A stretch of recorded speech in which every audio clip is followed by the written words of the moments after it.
Putin dünyanın en büyük, en vacib aktyorudur. Muasir zamanımızın Gorbaçovudur. Gorbaçov SSR'ini dağıtdı. Putin de Rusiyanı paramparça eləməlidir. Erdoğan Türkiye'ni parçalamalıdır. Əli hamleyi İran'ı parçalamalıydı. Getdi. Hələ biraz orada biraz dolaşıq yaranıb düzələcək. Trump da Amerikan parçalamalıdır. Bir balaca demokratlar zayıf duruma düşsə, İngilislər də Amerikanı himayə yox, tənbih eləyib, ələ almaq yox. Başını bıraxarsa Amerika gör nətər parçalanacaq. Bu soxa-soxda Vahid Ələkbərov nə gəzirdi? Putinin en yaxın adamıdır deyirlər.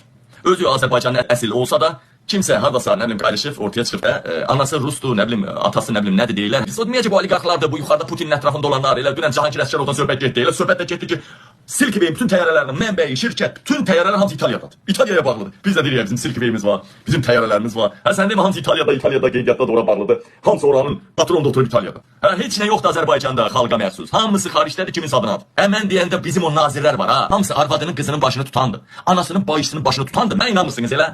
Bəzəniz şək edirsiniz. İlham Əliyev gedəndə 4 dənə nazir dalından qaçıb hesabat vermir. Vahid Ələkbərov gördünüz, Qarabağa gedəndə 4 dənə nazir nətər qaçıb hesabat verir Vahid Ələkbərova. Taklad edir Vahid Ələkbərova. Vahid Ələkbərov kimdir? Biznesmendir.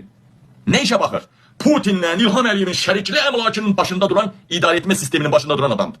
Vahid Ələkbərovdan da güclü adamlar var. Putinin kaşilokları var. Elə biri İlham Rəhimov. İlhamdan başqa 2-3 nəfər də var. Vahidə qədər. Vahid Ələkbərov Azərbaycan dilini düz əməlli bilməyən, bir neçə kəlmə bilir də. Vahid Ələkbərov Azərbaycanlıyam deyib Azərbaycandan xəbəri olmuyor. Vahid Ələkbərov Zelenski'dən qabaq nə gəzirdi? Demək ki, Putinin mesajını gətirirdi və Putinə mesaj aparırdı. Bu bir, bu aydın, bu 100%'dir. Deməli, Zelenski'nin gəlməyi, Cengiz Erdoğan gəlməyi, üstəlik Yahudilərin Azərbaycana qəzəbli vaxtında İlham Əliyev İsrail şəxsən müdafiə naziri qabağına qoyublar şəxsən ki, sənin ölkəndən və sənin ölkən üzərindən, həm ölkəndən, həm ölkə üzərindən İrana silah gedirdi. Siz ötəlik götürmüşdünüz ki, siz İsrail maraqlarını təmin edəcəksiniz, amma İsrail maraqlarına qarşı çıxırsınız. İkinci, Putinə mesaj var. Hem İlham'a mektup var, mesaj var, hem de Putin'e mesaj var. Hemen o Vahid Ələkbərov etibarlı adam kimi o Putin'e, yani biraz da sanksiya qoyuldu, sanksiya qoyulan kim getdi, yani Putin'e mesaj aparacaq. Eyni zamanda Putin'in mesajını gətirəcək. Yine deyirəm, İlham Əliyevin Putin'in şərikli mallarının dünyanın harasında olursa olsun, Rusiyada, Azərbaycanda, dünyanın hansı ölkəsində Putin'le İlham Əliyev şərikdir. Bu şərikli əmlakın başında, idarə etmə sisteminin başında duran Vahid Ələkbərovdur. Burada iki cürə məsələ ola bilər. Deyək ki, dünyanın böyük gücləri. İlluminatilər, Mossad, Rockefeller ailəsi az da böyük güclərdən məktublar gələ bilər Putinə. Zelenski, İlham Putinin şəriki olduğundan dolayı, Putinin tulası olduğundan dolayı ne kadar oyun oynasalar da daxili auditoriya içində, xalqımız içində. Bir İngilis də bilir, Amerikada hamısı, hamı bilir ki, Putinin sukası və tulası İlham Əliyev. Bir neçə şey ola bilər burada. Qarabağ Putinin nəzarətindən çıxmayıb, çaşmayın. Çaşmayın, Qarabağ yine Putinin nəzarətindədir mesaj verməyə gəlib. Bir.